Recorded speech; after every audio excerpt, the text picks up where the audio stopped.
Deus não quer que nós soframos, mas Ele permite sofrimento. Deus não quer o mal, mas Ele permite o mal. Deus não quer que a gente morra, mas Ele permite a nossa morte.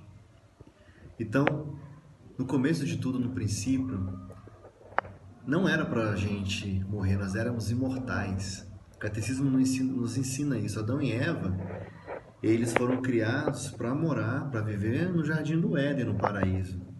Eles tinham essa graça da imortalidade. Porém, quando eles decidiram pecar, decidiram ofender a Deus, porque o pecado é uma ofensa a Deus, eles perderam essa graça. Então, por isso que a Bíblia nos ensina que o pecado ele gera a morte, né? Agora, fazendo associação do Antigo Testamento com o Novo Testamento, no Antigo Testamento, quando a gente fala que o pecado gera morte, fala muito da morte física, né? Agora a gente precisa trazer isso com a mensagem que Cristo nos trouxe. O pecado, qual morte que o pecado gera?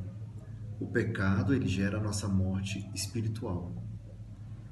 O pecado gera a nossa morte para Deus, a nossa morte na eternidade. Então é contra essa morte que a gente precisa lutar. É contra o pecado, é contra a ofensa a Deus, porque é a ofensa a Deus que nos tira a eternidade. A morte física ela vai acontecer, uma hora ou outra ela vai vir. Deus não quer também, Ele quer que a gente tenha uma vida plena, uma vida abundante, uma vida sem sofrimento. Porém, Ele permite que essas coisas aconteçam quando Ele percebe que a gente está indo para longe dEle. Quando Ele percebe, Ele não está vindo para mim. Então, eu vou permitir que algumas coisas aconteçam com Ele. Alguns sofrimentos, algum mal, Ele permite, inclusive até a morte.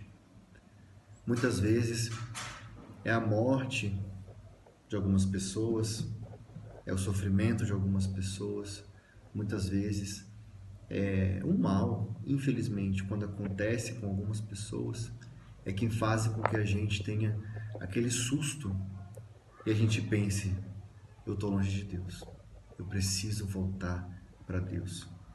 E aí, aquela pessoa que estava morta, ela torna a viver. Porque quando ela diz não ao pecado, quando nós dizemos não ao pecado, nós dizemos não à morte e sim à vida eterna.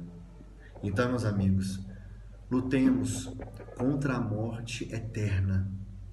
Lutemos pela vida eterna. A vida do lado de Deus.